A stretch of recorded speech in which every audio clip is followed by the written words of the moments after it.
Hello students, previous video में हमने किया था कॉम्बिनेशन एंड डीकम्पोजिशन रिएक्शन। अब हम इस वीडियो में remaining 3 types of chemical reaction को स्टडी करेंगे। फर्स्ट हम स्टार्ट करते हैं डिस्प्लेसमेंट रिएक्शन के साथ। डिस्प्लेसमेंट रिएक्शन में क्या होगा? डिस्प्लेसमेंट रिएक्शन में एक reactive element less reactive element को डिस्प्लेस करेगा। कहाँ से डिस्प्लेस करेगा? लेस रिएक्टिव एलिमेंट के कंपाउंड में से। आओ पहले डेफिनेशन चेक करते हैं। The reaction in which more reactive element the reaction in which more reactive element displace less reactive element is called displacement reaction. इसमें आप ऐड कर सकते हो the reaction in which more element displace less reactive element from there compound is called displacement reaction. इसके कुछ example हैं। इस side मैंने लिखे हैं कुछ रिएक्टिव एलिमेंट। ये रिएक्टिव एलिमेंट क्या करेंगे? इस कंपाउंड में से लेस रिएक्टिव एलिमेंट को डिस्प्लेस करेंगे और उसकी जगह खुद जाकर अटैच हो जाएंगे। फर्स्ट रिएक्शन से स्टार्ट करते हैं। फर्स्ट हमारे पास है कॉपर सल्फेट का एक्वस सॉल्यूशन। इसमें हम क्या करेंगे? एक्वस आपको बता दिया प्रीवियस वीडियो में वाटर को रिप्रेजेंट करता है। हम वाटर में डिज़ोल्व करेंगे कॉपर सल्फेट को। कॉपर सल्फेट एक ब्लू कलर का सॉल्ट होता है। जब कॉपर सल्फेट को वाटर में डिज़ोल्व करेंगे ये अच्छे से डिज़ोल्व हो जाएगा और ब्रेक होगा copper +2 ion and sulphate ion. Sulphate is SO4 negative. अब इस सॉल्यूशन में क्या कॉपर आयन है इसमें और सल्फेट आयन है। हम बाहर से क्या ऐड करेंगे? जिंक के सम पीसीस ऐड करेंगे इसमें। जब हम जिंक मेटल के पीसीस ऐड करेंगे तो जिंक और इस सॉल्यूशन में रिएक्शन स्टार्ट होगा। जब जिंक एक मेटल है, मेटल जब भी रिएक्ट करता है उसके ऊपर पॉजिटिव चार्ज आता है। जिंक के ऊपर कितना चार्ज आएगा? जिंक के ऊपर आएगा +2 और जब +2 वाला कंपाउंड इस -2 से अटैच होकर जिंक सल्फेट का एक्वस सॉल्यूशन बनाएगा। और अब इस एक्वस सॉल्यूशन से कॉपर को क्या लिबरेट करेगा, रिलीज कर देगा। कॉपर अब आयन की फॉर्म में नहीं रहेगा, कॉपर सॉलिड फॉर्म में चला जाएगा। अब कॉपर सॉलिड फॉर्म में कैसे चला? जब जिंक का रिएक्शन करेगा, जिंक आप चेक करो इलेक्ट्रॉन लूज कर रहा है क्योंकि जहाँ पे जिंक पे 0 चार्ज था।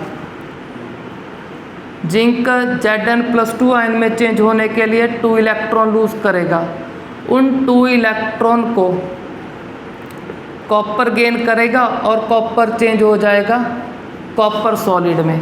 कॉपर का कलर हम सभी को पता है ब्राउन होता है। तो इस रिएक्शन में होगा क्या? जिंक तो हमारा यूज़ हो जाएगा।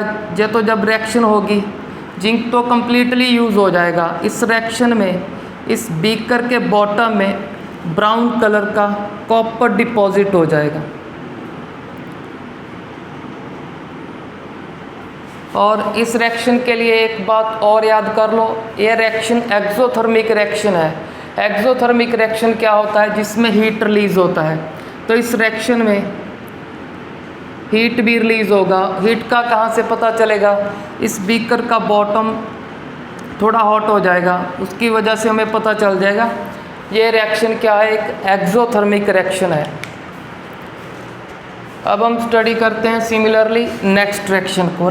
नेक्स्ट रिएक्शंस को स्टडी करने के पहले हम चेक करते हैं इस एलिमेंट ने, जिंक ने कॉपर को डिस्प्लेस किया। कहाँ से?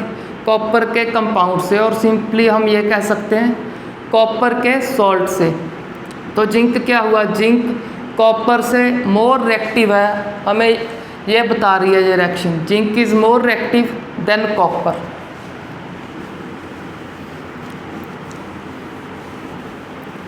अब हम नेक्स्ट स्टडी करेंगे। नेक्स्ट सिमिलरली आयरन इस कॉपर को डिस्प्लेस करेगा। जैसे हमने ऊपर स्टडी किया है, जिंक जब रिएक्ट करेगा +2 चार्ज आएगा। सिमिलरली आयरन जब रिएक्ट करेगा, आयरन के ऊपर भी +2 चार्ज आएगा और +2 इस सल्फेट जिसके ऊपर -2 होता है उससे अटैच हो जाएगा और फेरस सल्फेट का एक्वा सॉल्यूशन फॉर्म होगा। कॉपर सिमिलरली नीचे ब्राउन कलर का फॉर्म हो जाएगा। अब कॉपर सल्फेट का कलर तो आपको पता है, ब्लू कलर का सॉल्ट होता है और जिंक सल्फेट कलरलेस होता है। फेरस सल्फेट ये आपको प्रीवियस वीडियो में भी बताया था, फेरस सल्फेट का कलर ग्रीन होता है। अब हम स्टडी करते हैं नेक्स्ट रिएक्शन। नेक्स्ट रिएक्शन को स्टडी करने के पहले एक बात और ध्यान में रख लो कि वह मोर रिएक्टिव एलिमेंट ही लेस को डिस्प्लेस करेगा। कभी भी लेस रिएक्टिव मोर रिएक्टिव को डिस्प्लेस नहीं करेगा, इस बात का ध्यान रखना है आपने। तो आप जब भी कभी खुद से एग्जाम्पल लिखोगे, यहाँ पे मोर रिएक्टिव एलिमेंट लिखना है, यो जहाँ एलिमेंट होगा उससे मोर रिएक्टिव लिखना है। कभी भी ये गलती मत करना जहाँ पे अगर लेस रिएक्टिव लिख दिया आपने, यहाँ पे हमेशा मोर रिएक्टिव आएगा। फॉर एग्ज़ाम्पल कभी कभार आपने ऐसा कर दिया, अगर copper sulphate plus gold, gold क्या है कॉपर से भी लेस रिएक्टिव है, तो ये रिएक्शन नहीं परफॉर्म होगा। तब ये रिएक्शन तभी परफॉर्म होगा अगर कॉपर से मोर रिएक्टिव लिखोगे। कॉपर से मोर रिएक्टिव कोई भी लिख लो, जिंक, आयरन, सोडियम, मैग्नीशियम, कोई भी जो भी इससे मोर रिएक्टिव हो। अब हम नेक्स्ट रिएक्शन चेक करते हैं। नेक्स्ट रिएक्शन में लेड अगेन इस Cl नेगेटिव से अटैच होगा। लेड जब रिएक्ट करता है, लेड के ऊपर आएगा +2, +2 किसके साथ अटैच होगा, इसमें ध्यान से देखो, कॉपर के ऊपर +2 है, Cl के ऊपर नेगेटिव है। कैसे पता चला हमने, इसको रिवर्स कर दो, 2 कॉपर का है, कॉपर +2, इसके पैर में 1 है, 1 इसका है क्लोरीन का, तो Cl नेगेटिव है। अब इस पॉजिटिव नेगेटिव को कंबाइन कर दो। कैसे करोगे, इसका क्रिस क्रॉस कर देंगे हम, तो हमारे पास फॉर्मेशन होगा लेड क्लोराइड का, और ये लेड मेटल क्या करेगी, इस कॉपर को डिस्प्लेस कर देगी सॉलिड फॉर्म में। अब हम प्रोसीड करते हैं नेक्स्ट रिएक्शन की तरफ। नेक्स्ट रिएक्शन में क्या है, क्लोरीन जो गैस है, क्लोरीन इस आयोडाइड से मोर रिएक्टिव है। अगर क्लोरीन मोर रिएक्टिव है तो इस आयोडाइड को डिस्प्लेस करेगी जहाँ से, और इसकी जगह खुद अटैच होगा, फॉर्मेशन होगा KCl एक्वस, पोटाशियम क्लोराइड का एक एक्वा सॉल्यूशन की फॉर्मेशन होगी। और इस आयोडीन को क्या, इसको रिलीज़ कर देगा। आयोडीन सॉलिड फॉर्म में होता है, इसका ध्यान रखना। क्लोरीन तो गैस होता है ग्रीनिश येलो कलर का, और आयोडीन एक सॉलिड होता है। अब हम नेक्स्ट रिएक्शन चेक करते हैं, iron plus hydrochloric acid. Hydrochloric acid, अब इस रिएक्शन में क्या होगा, आयरन जब रिएक्ट करेगा, आयरन के ऊपर आएगा +2 चार्ज, और +2 किससे रिएक्ट करेगा, HCl ब्रेक होगा, H पॉजिटिव Cl नेगेटिव। अब पॉजिटिव तो नेगेटिव के साथ अटैच होगा, इसका क्रिस क्रॉस कर दो और हमें प्रोडक्ट का फॉर्मेशन मिल जाएगा FeCl2। FeCl2 का नाम है फेरस क्लोराइड, Fe+2 को फेरस बोलते हैं। हाँ, जब भी कोई मेटल एसिड से रिएक्ट करती है, मेटल क्या करती है, एसिड से हाइड्रोजन को भी लिबरेट करती है, तो दूसरा प्रोडक्ट हम लिख देंगे हाइड्रोजन गैस। अब हम नेक्स्ट रिएक्शन पर मूव करने से पहले इस रिएक्शन के कुछ क्वेश्चन हैं, उसको चेक करते हैं।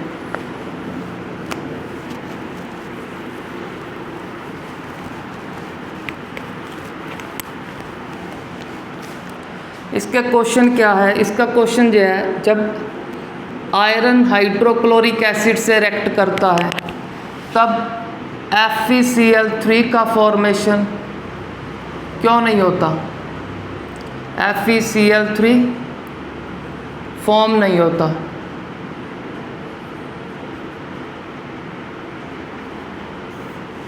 अब क्वेश्चन ये है कि जब आयरन हाइड्रोक्लोरिक एसिड से रिएक्ट करेगा FeCl2 फेरस क्लोराइड और हाइड्रोजन गैस लिबरेट होगा।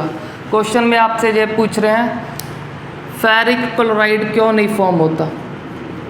तो इसका सिंपल सा आंसर है, आंसर को समझने के पहले आपको ये पता होना चाहिए आयरन जब रिएक्ट करता है उसके ऊपर +2 चार्ज भी आ जाता है और +3 भी आ जाता है।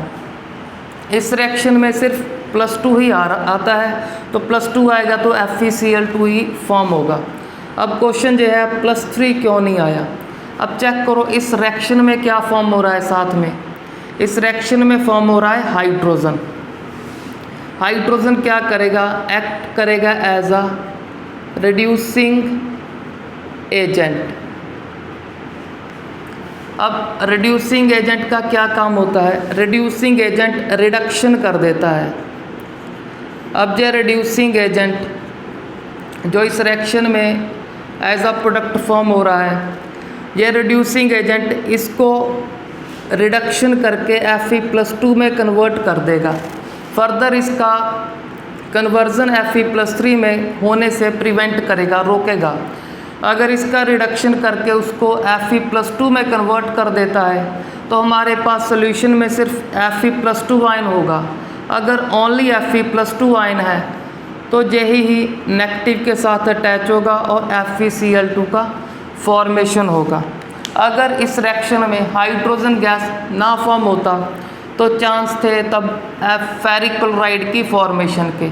अब फेरिक क्लोराइड फॉर्म नहीं हो सकता इस हाइड्रोजन के कारण। दोबारा फिर सुन लो, हाइड्रोजन क्या करेगा, अगर उस रिएक्शन में आयरन के ऊपर +3 आया उसकी रिडक्शन करके Fe+2 में चेंज कर देगा। चलो हमारा ये क्वेश्चन तो हुआ कंप्लीट।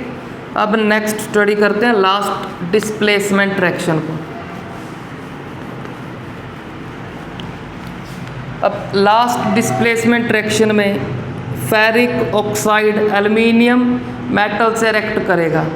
जब एल्युमिनियम मेटल से रिएक्ट करेगा, एक तो ये रिएक्शन जब हीट करेंगे तब होगी, विदाउट हीट इसका कोई प्रोडक्ट फॉर्मेशन नहीं होगा।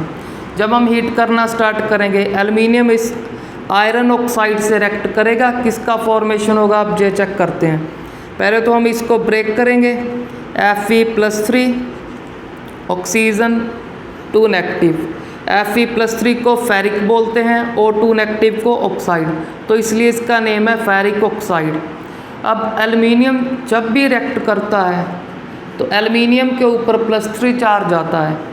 जब एल्युमिनियम इससे रिएक्ट करेगा अपॉन हीटिंग तो एल्युमिनियम कैरी +3 चार्ज और पॉजिटिव आयन नेगेटिव से अटैच होगा। कैसे प्रोडक्ट बनाएंगे इसका, क्रिस क्रॉस करके, aluminium Al2O3, Al is aluminium, O is यहाँ से चेक कर सकते हैं O के ऊपर -2 है।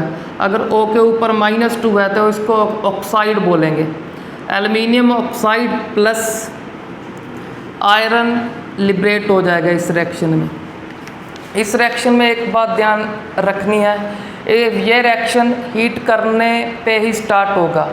हम एक बार इसको हीट करने से स्टार्ट करेंगे और बाद में ये रिएक्शन खुद हीट प्रोड्यूस करेगा, एक्स्ट्रा हीट। उस एक्स्ट्रा हीट की वजह से इस रिएक्शन को हम एक्सोथर्मिक रिएक्शन बोल सकते हैं, क्योंकि बाद में इसमें बहुत ज़्यादा हीट रिलीज़ होगा। इतना हीट रिलीज़ होगा कि आयरन हमें लिक्विड फॉर्म में ऑब्टेन होगा इस रिएक्शन में, बाद में कूल डाउन होकर सॉलिड में चेंज हो जाएगा, पर रिएक्शन टेम्परेचर के टाइम आयरन हमें लिक्विड फॉर्म में मिलेगा।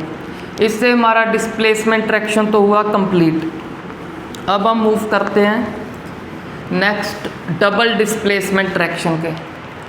अब डबल डिस्प्लेसमेंट रिएक्शन क्या होगा, जैसे हमें नाम ही बता रहा है इसका, जिसमें डबल दो डिस्प्लेसमेंट होगी, दो आयन मूव करेंगे अपने प्लेस से किसी और प्लेस में। इसकी डेफिनेशन को स्टडी करते हैं। The reactions in which two compounds two compounds react करेंगे कैसे? By exchange of ions to form new compound. Exchange of ions करेंगे, कौन करेंगे? Two compounds.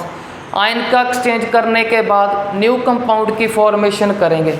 अगर आयन का एक्सचेंज करेंगे तो इसको डबल डिस्प्लेसमेंट रिएक्शन बोलेंगे हम। अब हम चेक करते हैं इसमें कहाँ डबल डिस्प्लेसमेंट रिएक्शन हो रहा है। यहाँ कुछ एग्जाम्पल है, इनको सॉल्व करते हैं। सोडियम क्लोराइड का एक एक्वा सोल्यूशन, अगर एक्वा सोल्यूशन है सॉल्ट तो बड़ी आसानी से वाटर में डिज़ोल्व होगा। डिज़ोल्व होने के बाद वो ब्रेक हो जाएगा। Na पॉजिटिव और Cl नेगेटिव आयन। इधर है सिल्वर नाइट्रेट का एक्वा सोल्यूशन, इसमें सिल्वर और नाइट्रेट अलग अलग हो जाएंगे। जब हम इस एक्वा सोल्यूशन को इस एक्वा सोल्यूशन में ऐड करेंगे या इसका रिवर्स करेंगे, रिवर्स में आप ये भी कर सकते हो, सिल्वर नाइट्रेट का एक्वा सोल्यूशन सोडियम क्लोराइड के एक्वा सोल्यूशन में ऐड कर सकते हो। इसमें होगा क्या? ऑपोजिट आयन अटैच हो गए, इसका पॉजिटिव इसके नेगेटिव के साथ। अब चेक करो ये आयन क्या कर रहा है? डिस्प्लेस हो रहा है अपनी पोजीशन से। एक तो हो गया डिस्प्लेस, दूसरा सिल्वर जहाँ से डिस्प्लेस होके वहाँ चले जाएगा Ag पॉजिटिव इस नेगेटिव के साथ। तो यहाँ दो आयन डिस्प्लेस हो रहे हैं, तो इस रिएक्शन को हम डबल डिस्प्लेसमेंट बोलते हैं। अब हमें ये सभी को पता है AgCl का क्या होता है? वाइट प्रेसिपिटेट होता है, वाइट PPT। अब हम चेक करते हैं नेक्स्ट रिएक्शन। नेक्स्ट रिएक्शन में कॉपर सल्फेट ब्रेक होगा, copper +2 ion and sulphate ion SO4 2 negative ion. Hydrogen sulphide एक गैस है, हाइड्रोजन सल्फाइड गैस किस में ब्रेक होगा? S के ऊपर चेक करो आएगा 2 नेगेटिव, H के ऊपर +1, क्योंकि इसके पैर में 1 है जो मेंशन नहीं किया हमने। अब ये पॉजिटिव इस नेगेटिव से कंबाइन करेगा, कैसे? पॉजिटिव को आगे लिख लो, नेगेटिव को पीछे और क्रिस क्रॉस कर दो इनका। 2 इस साइड 1 है, 1 को मेंशन करने की ज़रूरत नहीं। तो सल्फ्यूरिक एसिड का फॉर्मेशन होगा। दूसरा कॉपर +2 डायरेक्टली सल्फाइड आयन को न्यूट्रल कर देगा, क्योंकि कॉपर के ऊपर +2 चार्ज है, सल्फाइड के ऊपर -2। तो यहाँ पे कॉपर सल्फाइड का फॉर्मेशन होगा। अब कॉपर सल्फाइड का कलर कौन सा होता है? ब्लैक कलर होता है इसका। नेक्स्ट हम चेक करते हैं third reaction, aluminium chloride. Aluminium हमने पहले चेक किया था, जब भी एल्युमिनियम किसी के साथ अटैच होगा तो उसके ऊपर +3 होगा। आप चेक कर सकते हो +3 है एल्युमिनियम के ऊपर। Aluminium carry +3, Cl negative. Cl तो नेगेटिव होता है, चेक भी कर सकते हो। इस पे 1 है तो Cl का नेगेटिव होगा। सिमिलरली OH सभी बच्चों ने सुना होगा, OH नेगेटिव। अगर OH नेगेटिव है तो NH4 क्या होगा? पॉजिटिव। वैसे भी हमने पहले प्रीवियस वीडियो में स्टडी किया है, NH4 पॉजिटिव को हम अमोनियम आयन बोलते हैं। तो इसका complete name ammonium hydroxide, OH negative को बोलते हैं हाइड्रोक्साइड। अब ऑपोजिट आयन्स को अटैच कर दो। एक तो फॉर्मेशन होगा अमोनियम क्लोराइड का, दूसरा एल्युमिनियम हाइड्रोक्साइड। इसको कैसे फॉर्म करेंगे? 1 this side 3 this side, AlOH thrice. जब भी हमारे पास पॉलीएटॉमिक आयन होगा तब हमने एक ब्रैकेट लगाकर फिर इस नंबर को लिखना है। जो आपने 9th में भी सीखा होगा। Ammonium chloride and aluminium hydroxide का फॉर्मेशन हुआ। आप चेक कर सकते हो इन तीनों रिएक्शन में डबल डिस्प्लेसमेंट हुआ होगा। अब ये 2 रिएक्शन है आपके लिए, फर्स्ट डबल डिस्प्लेसमेंट है और लास्ट ओनली डिस्प्लेसमेंट रिएक्शन है। ये आपको खुद करनी है प्रैक्टिस के लिए।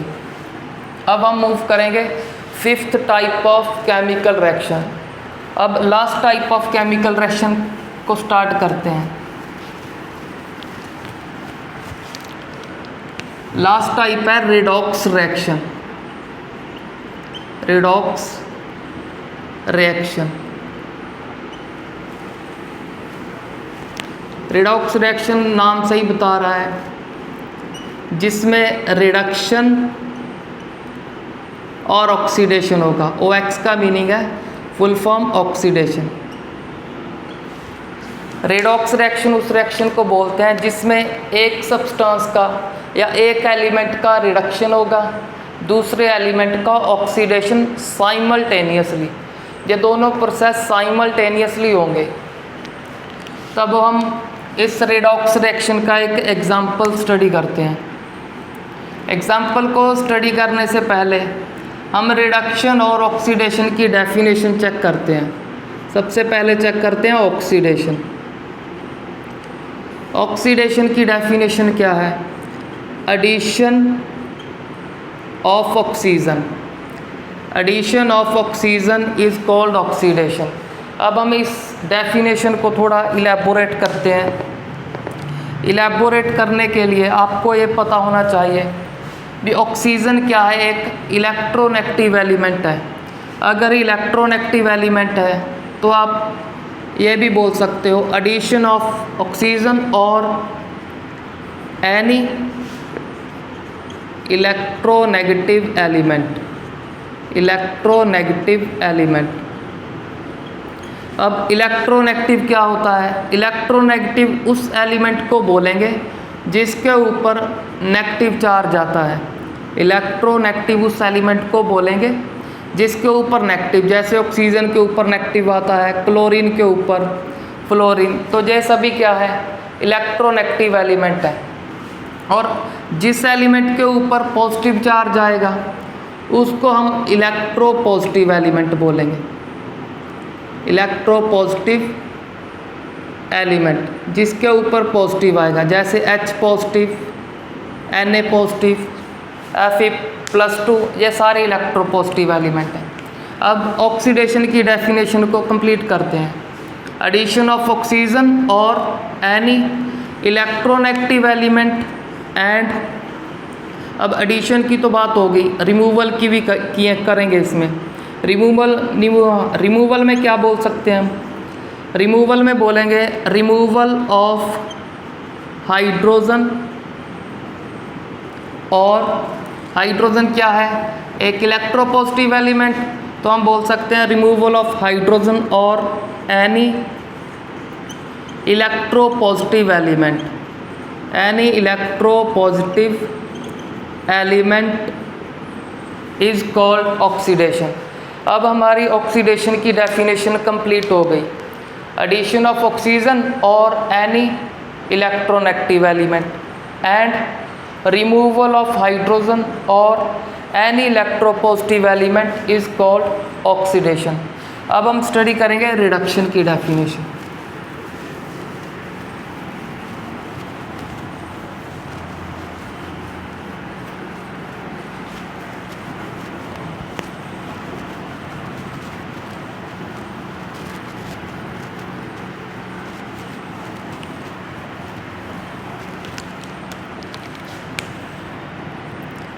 Reduction,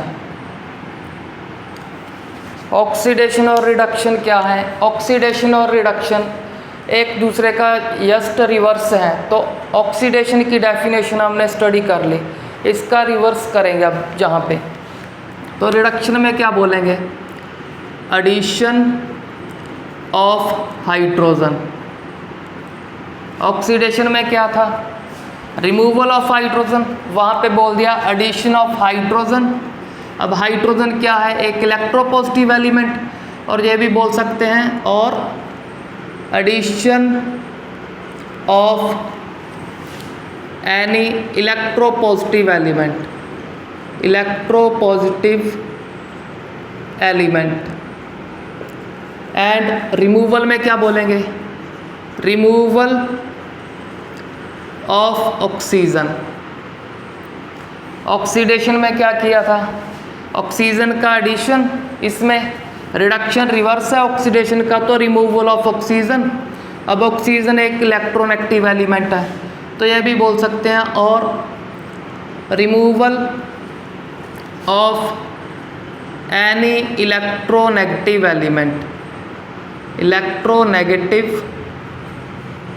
element. अब हम एक एग्जाम्पल स्टडी करते हैं इन डेफिनेशन को अच्छे से अंडरस्टैंड करने के लिए। एग्जाम्पल हम स्टडी करते हैं copper oxide react with the hydrogen. जब कॉपर ऑक्साइड हाइड्रोजन से रिएक्ट करेगा तब होगा क्या, हाइड्रोजन के ऊपर पॉजिटिव आएगा, पॉजिटिव नेगेटिव से अटैच होगा, नेगेटिव ऑक्सीजन के ऊपर है, हाइड्रोजन और ऑक्सीजन वाटर का फॉर्मेशन करेंगे और कॉपर साइड में प्रोड्यूस हो जाएगा। अब हम चेक करते हैं किस एलिमेंट पे कौन सी डेफिनेशन फॉलो हो रही है। कॉपर को चेक करते हैं पहले। Left hand side copper oxide की फॉर्म है, उस साइड सिंगल है। अब हम चेक करते हैं कॉपर से क्या हुआ। कॉपर से जब इधर की साइड मूव करेंगे तो रिमूवल ऑफ ऑक्सीजन हो रहा है, removal of oxygen.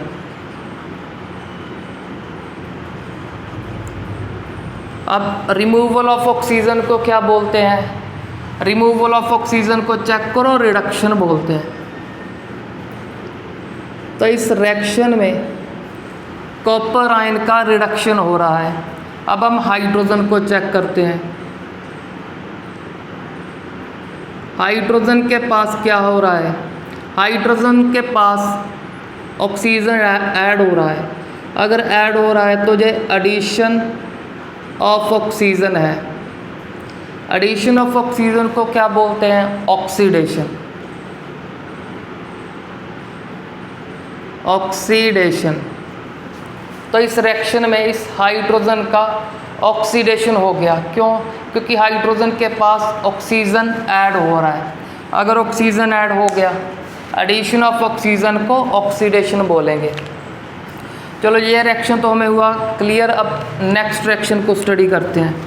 Next example of redox reaction.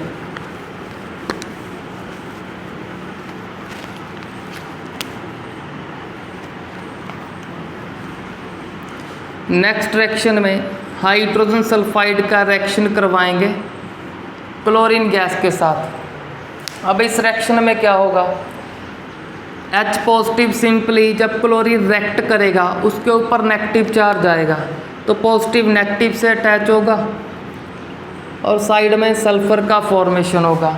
इस रिएक्शन को अगर बैलेंस करना चाहते हो तो खुद कर सकते हो, यहाँ पे 2 लिख के। अब हम चेक करते हैं रिडक्शन और ऑक्सीडेशन। पहले सल्फर को चेक करते हैं। सल्फर के साथ यहाँ हाइड्रोजन अटैच था पर प्रोडक्ट में हाइड्रोजन अटैच नहीं है, तो क्या बोलेंगे, removal of hydrogen. Removal of hydrogen. Removal of hydrogen को क्या बोलते हैं, ऑक्सीडेशन और रिडक्शन।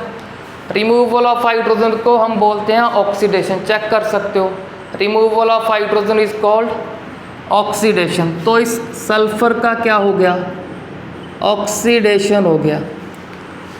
अब हम चेक करते हैं रिडक्शन किसका हो रहा है। चेक करो क्लोरीन। क्लोरीन के पास इस साइड क्या ऐड हो गया, hydrogen.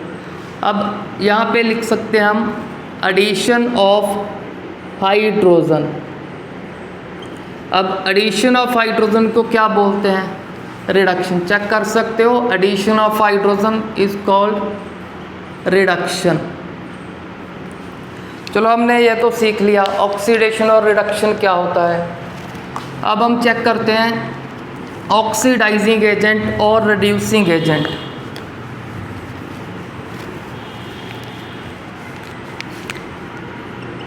Oxidising agent and reducing agent. पहले ये चेक करते हैं ऑक्सीडाइजिंग एजेंट। एजेंट बोलते हैं काम करने वाले को, और ऑक्सीडाइजिंग एजेंट क्या काम करेगा, ऑक्सीडेशन का। अब इसका मीनिंग क्या हुआ, ऑक्सीडाइजिंग एजेंट उसको बोलेंगे जो किसी और की ऑक्सीडेशन करेगा। अगर किसी और की ऑक्सीडेशन करेगा तो खुद की इसकी रिडक्शन होगी। तो इसकी डेफिनेशन के लिए हम लिख सकते हैं oxidizing agent which reduce itself and oxidize other is called oxidizing agent. मैंने शॉर्ट फॉर्म में लिख दिया ऑक्सीडाइजिंग एजेंट को। ऑक्सीडाइजिंग एजेंट को हम ऑक्सीडेंट भी बोलते हैं, ऑक्सीडेंट। इसको अच्छे से समझ लो, एजेंट से याद करना है इसको। एजेंट बोलते हो वर्क करने वाले को। क्या वर्क करेगा? ऑक्सीडाइजिंग वर्ड बता रहा है ऑक्सीडेशन का। याद रखना है किसी और की ऑक्सीडेशन करेगा। अगर किसी और की ऑक्सीडेशन कर रहा है तो खुद की रिडक्शन होगी। क्यों? क्योंकि ऑक्सीडेशन और रिडक्शन एक दूसरे का रिवर्स है। अब इस रिएक्शन में चेक करते हैं। अब इसे ऐसे सोचो, अगर हाइड्रोजन सल्फाइड अकेला ही होता तो इसका कुछ भी प्रोडक्ट न्यू फॉर्मेशन ना होता। अब ये न्यू प्रोडक्ट फॉर्मेशन क्यों हो रहा है? ये हो रहा है अगर ये किसी और के टच में आ रहा है। ये क्लोरीन के अगर कांटेक्ट में आएगा तभी रिएक्शन स्टार्ट होगा। सिमिलरली ऑपोजिट सोच लो, अगर क्लोरीन भी अकेला होगा तब कोई न्यू प्रोडक्ट फॉर्मेशन नहीं होगा। प्रोडक्ट फॉर्मेशन कब होगा? जब किसी और के कांटेक्ट में आएगा। तो हम सिंपली ये बोल सकते हैं हाइड्रोजन सल्फाइड एंड क्लोरीन एक दूसरे के लिए एजेंट का काम कर रहे हैं। एजेंट मतलब किसी के लिए कुछ काम करेंगे। क्या काम करेंगे? ऑक्सीडेशन या रिडक्शन का करेंगे। वो हम इस रिएक्शन से चेक करेंगे। इस रिएक्शन से चेक करो। ये तो क्लियर हो गया हमें ये रिएक्शन क्यों हो रहा है, इनके एक दूसरे के कांटेक्ट में आने के कारण। जब हाइड्रोजन सल्फाइड इसके कांटेक्ट में आएगा तो ये क्या करेगा? ये क्लोरीन का रिडक्शन करेगा। क्लोरीन का रिडक्शन क्यों हो रहा है? इसके कारण। तो इस रिएक्शन में हाइड्रोजन सल्फाइड क्या है? इसकी रिडक्शन का काम कर रहा है। तो ये क्या है? एक रिड्यूसिंग एजेंट है। रिड्यूसिंग एजेंट का क्या होता है? रिड्यूसिंग एजेंट का खुद का ऑक्सीडेशन होता है। यहाँ से आप चेक कर सकते हो। सिमिलरली अब क्लोरीन जब इसके कांटेक्ट में आया तो इसका क्या हुआ? इसका कर दिया इसने, क्लोरीन ने ऑक्सीडेशन। तो क्लोरीन क्या है? इस रिएक्शन में ऑक्सीडाइजिंग एजेंट है। ऑक्सीडाइजिंग एजेंट को सिंपली हम ऑक्सीडेंट भी बोल सकते हैं। तो ऑक्सीडाइजिंग एजेंट का खुद का क्या होता है? खुद का रिडक्शन होता है। लिखा है रिड्यूस इटसेल्फ। रिड्यूस इटसेल्फ का मीनिंग है खुद का रिडक्शन होगा। वो आप यहाँ से चेक कर सकते हो। अब हम ऑक्सीडाइजिंग एजेंट का डेफिनेशन तो स्टडी कर लिया। वैसे रिड्यूसिंग का भी यहाँ से स्टडी हो गया हमारा। अगर किसी को नहीं समझ आया तो दोबारा यहाँ पे रिपीट कर देते हैं। रिड्यूसिंग एजेंट,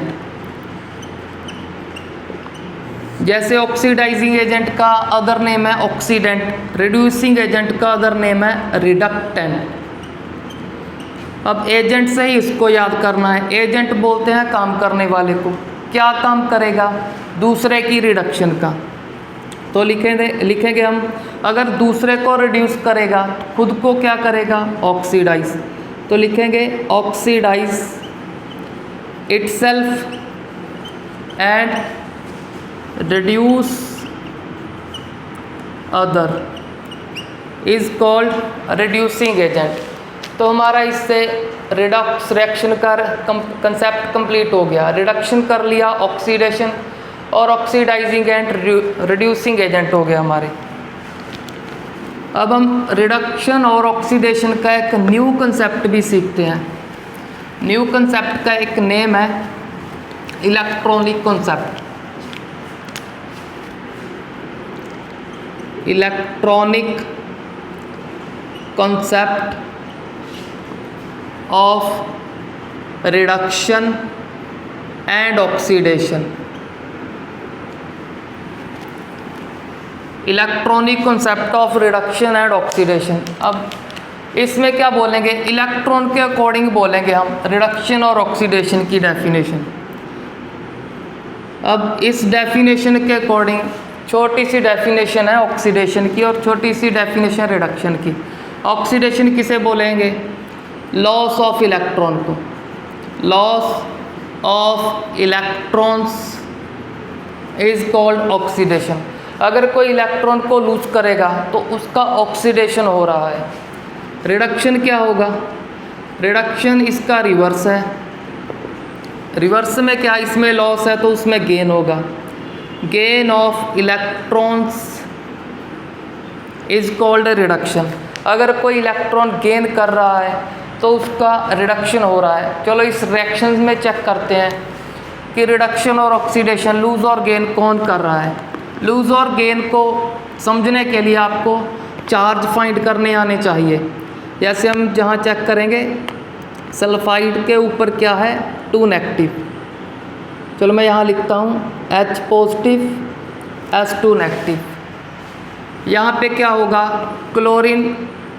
क्लोरीन से ही अटैच है। जो सिमिलर एटम अटैच होते हैं जब, जैसे H2 O2 Cl2 F2, तो इनके ऊपर याद रखना 0 चार्ज होता है।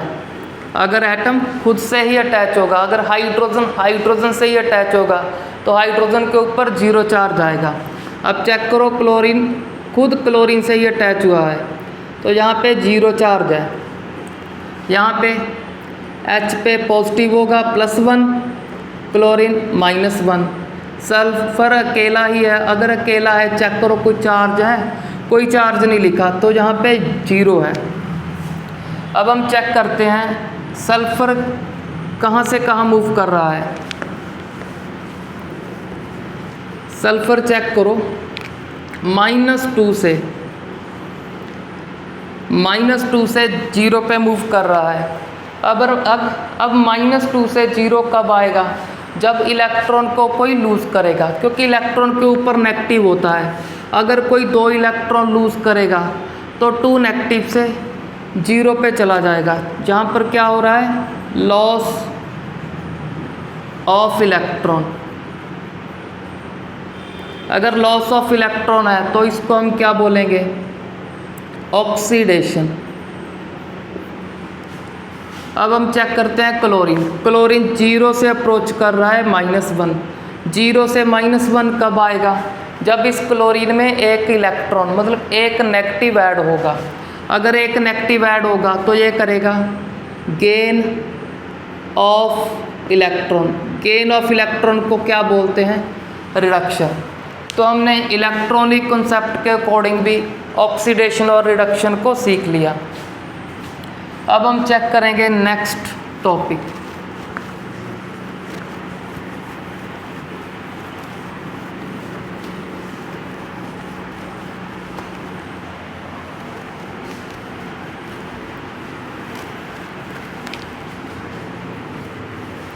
अब हमारा नेक्स्ट टॉपिक है इफेक्ट ऑफ ऑक्सीडेशन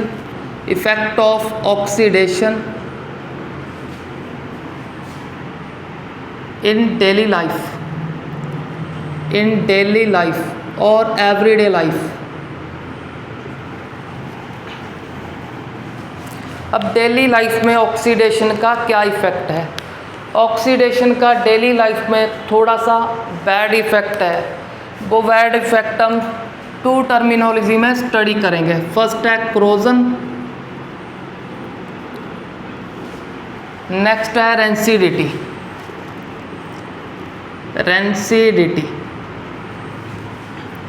अब क्रोजन में क्या होगा, क्रोजन में किसी भी मेटल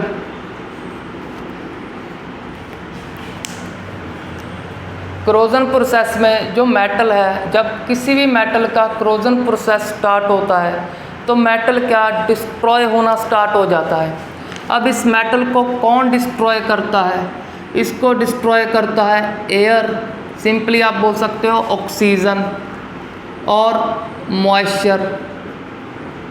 और एयर में कुछ अमाउंट में केमिकल होते हैं, chemical like acids air, moisture और एसिड के एक्शन के कारण मेटल क्या डिस्ट्रॉय होते हैं, मेटल को ईट अप कर जाते हैं ये रिएजेंट। अगर मेटल को ईट अप करेंगे उसको क्या बोलेंगे, कोरोजन। सिंपली आप बोल सकते हो कोरोजन प्रोसेस में भी मेटल का जो ईट अप प्रोसेस है कौन करेगा, एयर, मॉइस्चर और एसिड। इस प्रोसेस को हम कोरोजन बोलेंगे। अब एक मेटल की एग्जांपल चेक करते हैं, आयरन। जब आयरन का कोरोजन प्रोसेस होगा तो आयरन की कोरोजन को corrosion of iron is also known as rusting. आप रस्टिंग सिर्फ आयरन के लिए ही बोल सकते हो। अगर किसी और मेटल को एयर, मॉइस्चर और एसिड ईट कर रहे हैं तो उसको हम रस्टिंग नहीं बोल सकते, उनके लिए सिर्फ कोरोजन ही बोलेंगे। कोरोजन तो सब मेटल के लिए है, रस्टिंग सिर्फ आयरन के लिए ही बोलेंगे। अब रस्टिंग में होता क्या है, जब रस्टिंग प्रोसेस स्टार्ट होता है आयरन का तो आयरन धीरे धीरे डिस्ट्रॉय होता रहता है। तो इसमें हम चेक करते हैं डिस्ट्रॉय होके उसका क्या फॉर्म होता है। आयरन सिंपली रिएक्ट करता है मॉइस्चर और एयर से। मॉइस्चर को लिख दिया मैंने वाटर या वाटर वेपर लिख सकते हो, और एयर के में से ऑक्सीजन से रिएक्ट करेगा। जब इसका रिएक्शन स्टार्ट होगा, हमने स्टडी कर लिया आयरन के ऊपर या तो +3 आता है या +2। यहाँ पे पहले +2 आएगा, बाद में वो +2 +3 में ही कन्वर्ट हो जाता है। ये +3 अटैच किससे होगा, नेगेटिव। नेगेटिव तो चेक कर लो, ऑक्सीजन जब रिएक्ट करता है उस पे ही आएगा। नेगेटिव से जब अटैच करेंगे तो इसका फॉर्मेशन होगा Fe2O3, और इसके साथ कुछ ना कुछ क्रिस्टलाइजेशन ऑफ वाटर के मॉलिक्यूल अटैच हो जाएंगे। मॉइस्चर में से कुछ ना कुछ crystallization of water molecule attach होंगे। तो ये फॉर्मूला जो बना है, ये फॉर्मूला फॉर्म हो गया हमारे पास रस्ट का। अगर हमने रस्ट की प्रिवेंशन करनी है, प्रिवेंशन हम सभी को आता है, या तो हम आयरन ऑब्जेक्ट को पेंट कर लेंगे, या ग्रीसिंग कर लेंगे, या एक गैल्वेनाइजेशन। वैसे हम कोरोजन की प्रिवेंशन को अच्छे से स्टडी करेंगे मेटल और नॉन मेटल चैप्टर में। अब हम मूव करते हैं नेक्स्ट टॉपिक, रेंसिडिटी पर। अब रेंसिडिटी में क्या होता है, कोरोजन हो गया मेटल के लिए, रेंसिडिटी है फूड के लिए। कौन से फूड के लिए, स्पेशली वो जिसमें ऑयल एंड फैट दोनों होते हैं। जिस फूड में ऑयल और फैट हो गए तो होगा क्या, एयर इसका ऑक्सीडेशन कर देगा। एयर इसका ऑक्सीडेशन करेगा। ऑक्सीडेशन प्रोसेस होने के बाद क्या होगा, जो फूड है, फूड का टेस्ट और ऑर्डर, टेस्ट और स्मेल दोनों बैड हो जाएंगे। वो बैड किसने किए, एयर ने।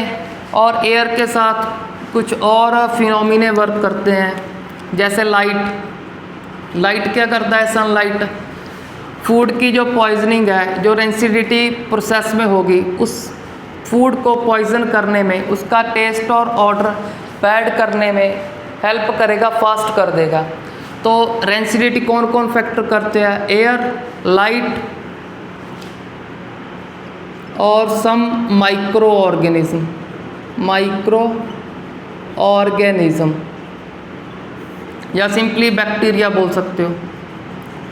सिंपली बैक्टीरिया जो इस प्रोसेस को फास्ट करेंगे। तो चलो अब दोबारा से इसकी डेफिनेशन स्टडी करते हैं। रेंसिडिटी में क्या होगा, जिस फूड में ऑयल और फैट है, ऑयल और फैट का ऑक्सीडेशन होगा, कौन करेगा, air, in the presence of light और with the help of bacteria. तो होगा क्या, उस फूड का जो टेस्ट और ऑर्डर है वो बैड हो जाएगा। इस प्रोसेस को ही हम रेंसिडिटी बोलते हैं। अब हम बात करते हैं रेंसिडिटी की प्रिवेंशन के लिए।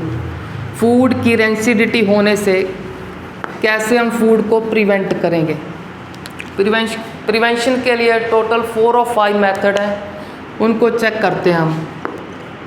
Prevention of food from rancidity. Prevention में फर्स्ट तो है, इसमें हो क्या रहा है, फूड जिस फूड में फैट और ऑयल है उसका ऑक्सीडेशन हो रहा है। हम अब ऑक्सीडेशन कौन स्टॉप करेगा, ऑक्सीडेशन को स्टॉप करेगा एंटीऑक्सीडेंट। एक मेथड तो हम यूज़ कर सकते हैं, फूड में एंटीऑक्सीडेंट का यूज़ करेंगे जो ऑक्सीडेशन को रोक देगा। एंटीऑक्सीडेंट की कुछ एग्जांपल हैं BHT एंड BHA। BHT और BHA क्या है, एंटीऑक्सीडेंट हैं जो इस रेंसिडिटी मतलब फूड के ऑक्सीडेशन को प्रिवेंट करेंगे। BHT का फुल फॉर्म क्या है, फुल फॉर्म है butylated H hydroxy T toluene. Similarly इसमें B butylated H hydroxy A anisole. सिर्फ आपको एक याद करना है और T और A की फुल फॉर्म याद करनी है, तो आप सिंपली बड़ी आसानी से एंटीऑक्सीडेंट का नाम याद रख सकते हो। अब हम मूव करते हैं नेक्स्ट प्रिवेंशन मेथड में। एक तो हो गया एंटीऑक्सीडेंट, दूसरे में हम बोल सकते हैं by using of nitrogen gas, by using of nitrogen gas. इसके को हम कहाँ यूज़ करते हैं, इसको डेली लाइफ में कुरकुरे और लेज़ को पैक करने के लिए यूज़ करते हैं। अब नाइट्रोजन कैसे प्रिवेंशन करता है, पहले तो हम ये स्टडी करते हैं, लेज़ और कुरकुरे को बनाने के लिए उसको ऑयल का यूज़ किया जाता है। अगर ऑयल का यूज़ किया जाता है तो इसके अंदर ऑयल है। अब ऑयल को क्या, एयर से दिक्कत है, एयर क्या करेगा, इस लेज़ को, इस फूड को ऑक्सीडाइज करके इसका टेस्ट और स्मेल को बैड कर देगा। उसकी प्रिवेंशन के लिए क्या करेंगे, भी ऑक्सीजन इसको टच ना करे। तो ऑक्सीजन टच कब नहीं करेगा, जब इसके पैकेट में नाइट्रोजन फिल कर देंगे, ऑक्सीजन को बाहर निकाल देंगे, नाइट्रोजन फिल कर देंगे। अब क्वेश्चन ये है कहीं नाइट्रोजन ना रिएक्ट कर जाए, तो इसके लिए याद कर लो नाइट्रोजन क्या है, वेरी लेस रिएक्टिव गैस है, वेरी लेस रिएक्टिव गैस। अगर इस गैस को, नाइट्रोजन गैस को लेज़ कुरकुरे किसी के साथ भी रिएक्ट करवाना है तो हमें हीट करना पड़ेगा, हाई टेम्परेचर चाहिए। लेज़ कुरकुरे को तो कहीं से हाई टेम्परेचर नहीं मिलता, तो हमारे लेज़ कुरकुरे की प्रिवेंशन हो जाती है अगर नाइट्रोजन ऐड करेंगे। इसके लिए याद रखना लेस रिएक्टिव गैस है, कभी कभार इसको इनर्ट गैस भी बोल देते हैं क्योंकि रिएक्टिवनेस इसकी कम है। रिएक्ट कब करेगी, सिंपली जब हम हीट करेंगे। तो ये हो गया हमारा नेक्स्ट मेथड। अब third method simply by refrigerator, by using refrigerator. अब रेफ्रिजरेटर ये सिंपली हम सबको पता है, फ्रिज, अगर हम फूड को फ्रिज में प्लेस करेंगे वहाँ पे टेम्परेचर लो होता है, लो टेम्परेचर पे बैक्टीरिया और माइक्रो ऑर्गेनिज्म कम एक्ट करते हैं, तो इससे हमारी फूड की रेंसिडिटी को प्रिवेंशन हो जाएगा।